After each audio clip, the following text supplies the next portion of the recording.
Look at Tommy Frazier. How many tackles can one man break? Cross to the middle. Juggle. Diving touchdown, Nebraska.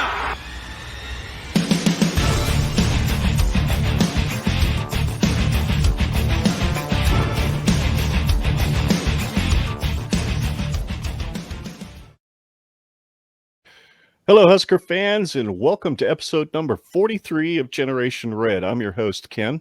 And I am your other host and son of Ken, Scott. And this is part one of our countdown to kickoff, which will be 3 shows leading up to the Huskers taking on Northwestern in Dublin, Ireland. That's 20 days away on August 27th. Tonight, we have a great guest panelist with us who will help us do a quick preview of the first 4 games on the schedule, and hopefully somewhere along the way, Scott will not die. Dude, I came down with a killer migraine about 20 minutes ago. Your mom was quick to get me like 4 or 5 ibuprofen, and it's finally gone now. So I was a little worried not too long ago. Our guest panelist tonight is a sports content creator at outsider.com. After spending about what was it, Dustin, 7 years as a managing editor over at Saturday Tradition, covering college athletics, and then 3 years covering the Big Ten for another site, he made the move to Outsider. He enjoys playing golf, hiking through the mountains, and finding the best barbecue in every city and town he visits. And I believe he also enjoys a good bourbon, which means we're going to get along just fine. You can follow him at Schutte Sports, that's SCHUTTE Sports on Twitter, and at DLSchutte88 on Instagram. Please join me in welcoming Dustin Schutte to the show. What's up, buddy? Hey, I'm doing great. How are you guys doing? Cannot complain. Good. Sunday fun day. Yeah, Sunday fun day. Exactly. It's been fun doing these shows, Dustin, and especially now that we've kind of got, you're kind of our first guest that isn't technically in the Husker podcast universe. So we really appreciate you coming on tonight. I've heard you. I think, you've been on the Eyes on Big podcast, right? I believe. Yes, I have. Let's see. What else have I seen? You haven't been on Hail Varsity by any chance, have you? I don't believe so. No. I've done a number of different podcast, radio shows, even some television spots. I don't know why anybody agreed to do that, but hey, they did. So I've done a few things. I don't think Hail Varsity was one of those, but I did do a lot of stuff on 1620. Okay. I've done a lot of different stuff for a lot of different radio stations. Nick Hanley's show, I think, is out of Omaha. I used to do stuff with him. So I had a lot of Husker stuff going on back in the day. Very cool. Very cool. So where are you from originally, Dustin? I grew up in a little farming community called Walton, Indiana. And that's probably about an hour and a half, 45 minutes north of Indianapolis. So I grew up near around kind of Purdue University. So I grew up a Purdue fan, and that's kind of where my love of college football developed, and got involved with the, covering the Big Ten early in my career, and moved from Walton, Logansport area to Lafayette, Indiana. Then I moved to Orlando, Florida. Then I moved to Kennesaw, Georgia. And now I'm back to Gainesville, Florida. So I've kind of hit a lot of different living spots, a lot of different places in my stuff. But I'm still football fans won't like this, but I'm still a basketball guy, number one, because of my Hoosier roots. Oh, I got you. I completely understand that. Were you aware or alive very long, as young as you look anyway? I don't know if you remember much of the Bobby Knight era.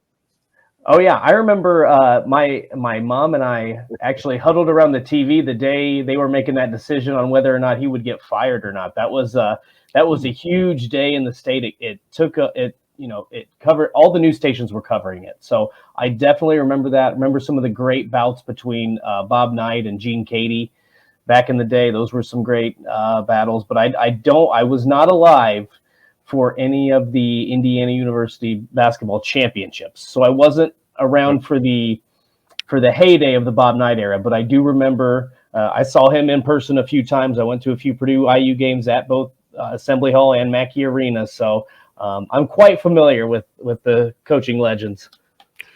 Those are two teams that do not like each other in any sport. Isn't that right? Basketball, football, Yep. especially.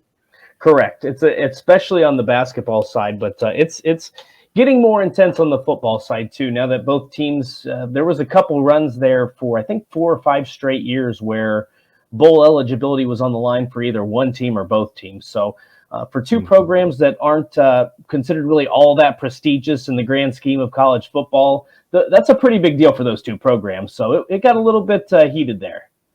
What's the name of the trophy? Is that the Old Oaken Bucket? Yep, Old Oaken Bucket. Okay. All righty. So when was it that I know you mentioned it a little bit, that you got early into the Big Ten Conference in sports journalism, but when did you first get into it? Was that getting into the Big Ten stuff, or did you go elsewhere to kind of cut your teeth in sports journalism? So it's funny. I went to college. I studied history in college. Struggled to get a job, which is shocking with the history degree, right? Yeah, right. So I actually got my first job as a high school sports broadcaster.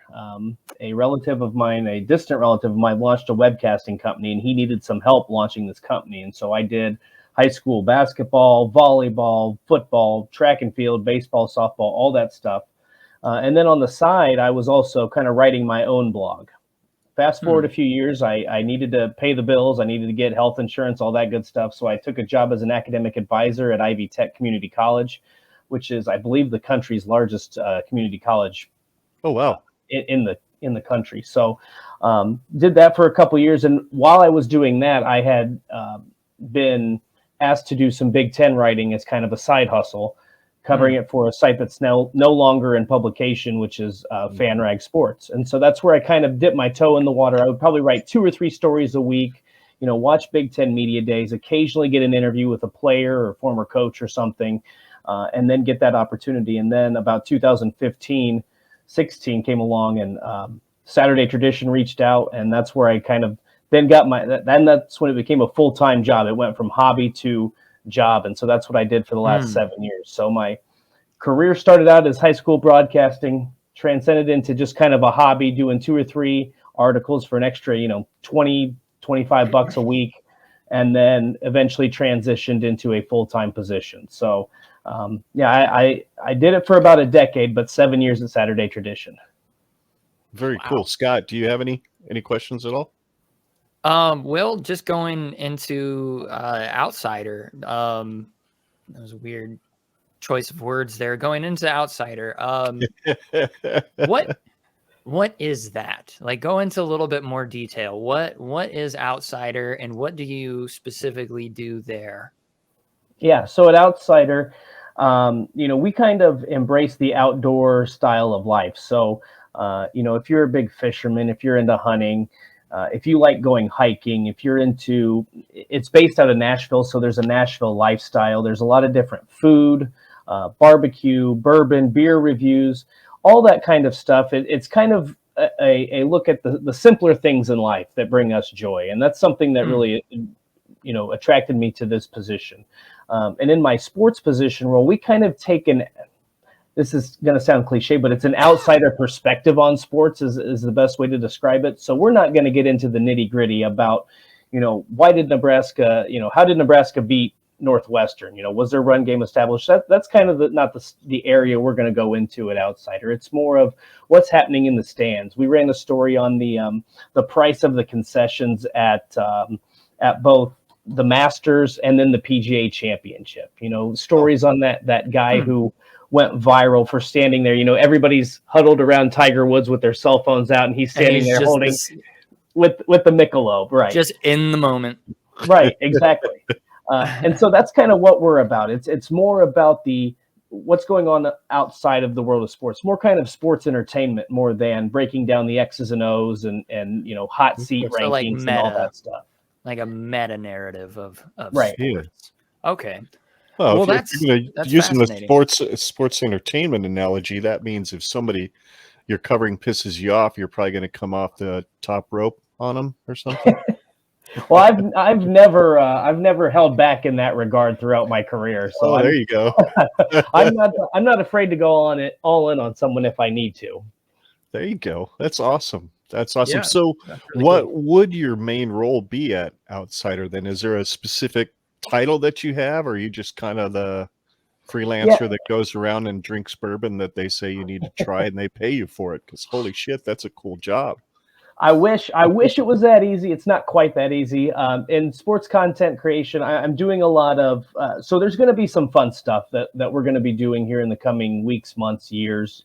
That we're kind of talking about. I don't know how much I'm allowed to reveal, so I'll keep it kind of on the DL for now. But I think if you appreciate the intersection between food and sports, I think you might like some of the things that we're thinking about, because I think that's a huge part, especially, obviously with college football, college basketball, tradition, culture, food, tailgating, all that stuff is ingrained in the tradition. That's what makes, I said earlier, basketball is my favorite sport, but my favorite experience is college football. That's what drew me to the sport, because college basketball, you go to a game, right? Or NBA, you go to a game. College football, you plan out your whole day around one game and how you're going to do it. So that's always what stuck out to me. So it's not quite that easy. I do still write quite a bit in probably between 6 to 10 stories per week, or excuse me, per day. And, it's just a lot of fun. It's something different when you've done something for 10 years. It's nice to get a little change in. It breaks up the monotony. I'm not writing transfer portal stories or coach hot seat rankings every day. So it's a nice change of pace. It's something that I appreciate. And like I said, we're going to have some really fun stuff coming up here in the coming weeks or months or years that I think people will really appreciate. Go ahead, Scott. Well, we look forward to seeing that. So based on what you're telling me, a lot of what interests you is obviously sports. You've got the outdoors. How were you always an outdoorsy or a sports guy growing up, or did you just kind of fall into it? Because obviously when you're writing for Saturday Tradition, you have to have a multi-complex knowledge of all sorts of different areas of sports. And then same thing with the outdoors. You've got hunting, you've got fishing, you've got hiking, you've got all these things. Were those things that you did before, or were those things you just kind of stumbled into through your life? Yeah, so that's a great question. As growing up, I was a huge sports fan, still am a huge sports fan. Like I said, anytime I could go to a game, whether it was high school, college, or professional growing up, I would go. That's always where my number one passion has been. There's no doubt about it. And it's funny you mentioned the outdoors and asked me about that, because my mom will tell you that, pardon my language, but I used to piss and moan all the time when she would try to take us hiking. I didn't appreciate it back then. It's like, it's stupid. Why can't I play why can't I play with my video games or go over to my friend's house? She tried to get me outdoors. And then I lived in Georgia at the time of the pandemic. And I don't know if people have traveled to Georgia, lived in Georgia, but it is quite a few times. It's beautiful. It's a beautiful state. There's a lot of really good hiking. There's a lot of waterfalls. There's a lot of mountains. And so I was like, look, I can either stay in and complain, or I can go out to these state parks. Once they reopened, I can go out to these state parks, get outside and try something new. So I got a pair of hiking shoes and just started small. And I was fortunate enough where I lived, Kennesaw Mountain Battlefield is actually I can't remember basically there's 35 or something miles of hiking trails out there. So not a ton, but it's enough to kind of get your feet wet. And once I went out there a few times on my own, that's when I really started, okay, I want to go up to Blue Ridge. I want to go to Amicalola Falls. I want to go to Helen. There's a lot of different places that you can go and do your hiking. And I just fell in love with it. And part of it is because when I was at Saturday Tradition, and this is just part of the game when you're in it, you're on your phone constantly. You're on your phone. You're in front of your laptop 14 to 16 hours during the season. You don't really get a break. And so on Thursday or Fridays, if there was no game and I would get a day off, that was my time to go out and just kind of disconnect. I could take my dog on a walk. I could go out there by myself and I would I'd put my phone in my pocket in case I got lost. Somebody could locate me, right? But at the same time, it was my way to disconnect. So that's kind of how I fell into that, and then I loved it. So I've been all about hiking and being outdoorsy. Now, I'm not a hunter or a fisherman or anything like that. I'm not real. I like to fish, but I'm just not very good at it. So, but hiking. You and I is are my kind of way. on the same page there. There you go. I love hiking. I love being outside. I wouldn't mind fishing, but I have absolutely no idea what I'm doing. I know how to shoot, but I've never been hunting. And no, that's awesome. That's awesome, man. Have you ever been out to the Ozarks? I have not, but I have a list, and I'm probably put that on there because anytime somebody makes a recommendation, I'll put it on my list of places because I'd like to. The one nice thing about working remote is eventually you can travel a little bit, right, when you're working. So I'm adding lists and adding new hikes and new areas to that list so I can hopefully get there one day. That's awesome, man. That's awesome. You got anything else for him, Dad? Yeah. Look, man, you can't get away with just saying, there's some things coming up, but I can't get into it. Come on. You got to give me, Scott, and our listeners a little bit of an early scoop. Just a nugget. Just give us a nugget, man. I think the best I can do is I think if you like tailgating and food and you like that intersection with sports, I think that you'll like what we're going to try to do. Okay. That's the best I can say right now because I don't want to get in trouble, basically. NDA, non-disclosure agreements and all that contracts. I'm sure you like your job, so But absolutely, man.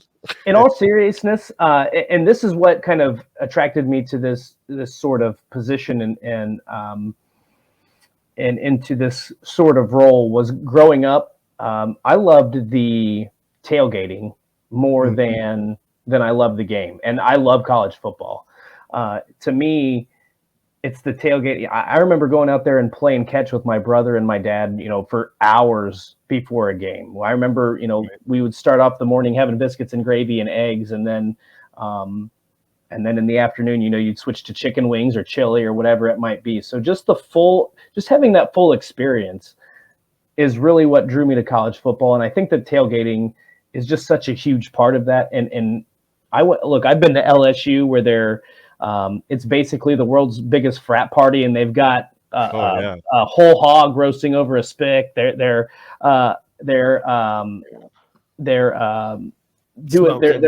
smoking a gator, right? So they're just doing all this stuff. And then you go to Ole Miss, and they're all dressed up. It's very formal. It's like you're going to Sunday church. Yeah. And so it's just. You get different parts of the country celebrate college football in different ways, and that's what always draws me to it. Have you ever had the opportunity to do a Go Big Red tailgate? Ever been to one? I have not. The offer's been out there by multiple people, and so I'd like to get up to Nebraska as well for a home football game. I'm trying to see if that can happen this year. I don't know if I can or not, but that's. Me and one of my friends are actually working on hopefully getting up to Lincoln for a game this year because I think that would be a blast.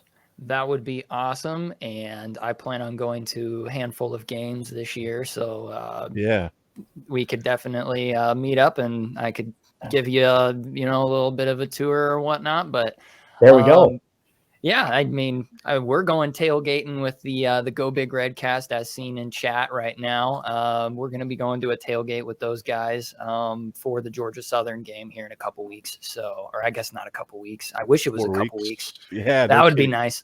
But yeah, so that's awesome. That's awesome. Tailgating is good. Food is good. I'm a foodie. I like trying all sorts of new things. I would love to go on a Big Ten tour, one of these, throughout the years and just go to every single Big Ten campus and see what they have to offer. And yeah, hopefully not get like beer dumped on me or corn thrown my way since Iowa's corn sucks. And so obviously what else are they going to do with it? Just throw it. Except throw it on you. Yeah, exactly. Yeah. Well, being a foodie, Dustin, and I know I think I mentioned it in a Twitter post that you made. If you ever get in the Elkhart area, off of the tollway, right there where all the hotels are, there's this place called Smokin' Fatty's Barbecue. And I'm telling you, It's the name's clever, but the food is outstanding. Their Dr. Pepper ribs are to die for. Their smoked wings. I don't know where the hell they grow these chickens, but these wings are monstrous. And they've got this mango habanero sauce that. Ooh, that sounds good. Oh, dude, I don't like heat, but this stuff is perfect. It tastes so good, and it's so sweet. It's got just enough hot to it that it's worth it. Highly recommend them. And they've got all the good bourbons. So nice. I got one question for you, and this is going to determine how well this podcast goes. Are you a pork belly burnt ends kind of guy or a brisket burnt ends kind of guy? I would prefer brisket burnt ends, but I will eat either. I'm a big fan. I'm a huge brisket guy. I'm not gonna lie to you. But in the last couple of years, briskets got really expensive. So because the wallet, I tend to order more of the pork stuff now. But if I have the chance, if all things are, when prices come back down, I will order brisket. I don't know, 8 or 9 times out of 10, and then I'll throw in pork there just to mix it up. Okay. Well, I suppose that's a sufficient answer. I love brisket, but something about pork burnt ends, it's like the most candied bacon you could possibly ask for, with just like a tender bite to it. It's so good. That's true. And the problem with brisket too is, it doesn't matter where the barbecue place is. It can be really, really good, or it can be really gritty. So it's kind of brisket can be very hit or miss too, depending on what kind of cut you get. That's true. Yep, it absolutely can. There's another place I'd highly recommend. I don't know if you like brick oven pizza joint, but there's a place in Goshen called Venturi. If you're ever in Goshen, go check it out and try the margarita pizza. It'll blow your mind. It's incredible, absolutely incredible. So, and the Freedom Lemonade. I don't know if you like sour beer, but I do. It makes summer shandy look like Bud Light. Oh, really? Incredibly good.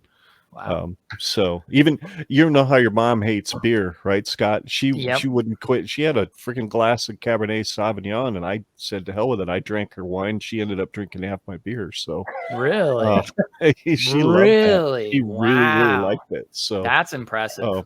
Yep. All right. Absolutely. Well, that is absolutely a recommendation. Yeah. Go ahead. I'm just happy that I found someone else that enjoys sour beer, because I feel like, I swear, I'm the only one of my friends or family or anybody that will enjoy a sour beer. But I will drink just about anything except for a hazy IPA. For whatever reason, if it's hazy, it gives me a headache within like 3 or 4 minutes. So I stay away. Those are the only kind of beers I stay away from. Anything else I try, and usually. Yeah.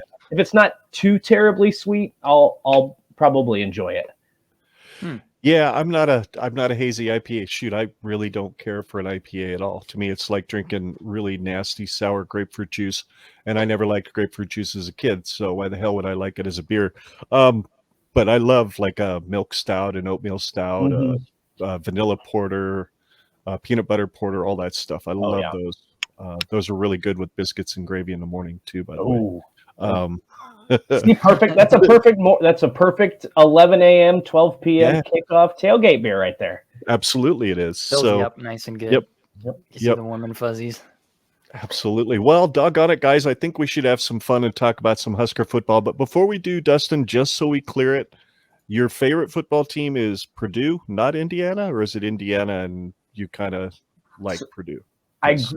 So I grew up. I'm gonna play down the middle here. So I grew up a big time Purdue fan. I won't hide from that. However, what I will say is that when you've been covering the conference for as long as I did, it doesn't bother me the wins and losses. Do I like to see Purdue do well? Yes, but at the same time, it really doesn't have the same effect on me. I just like to see good football. So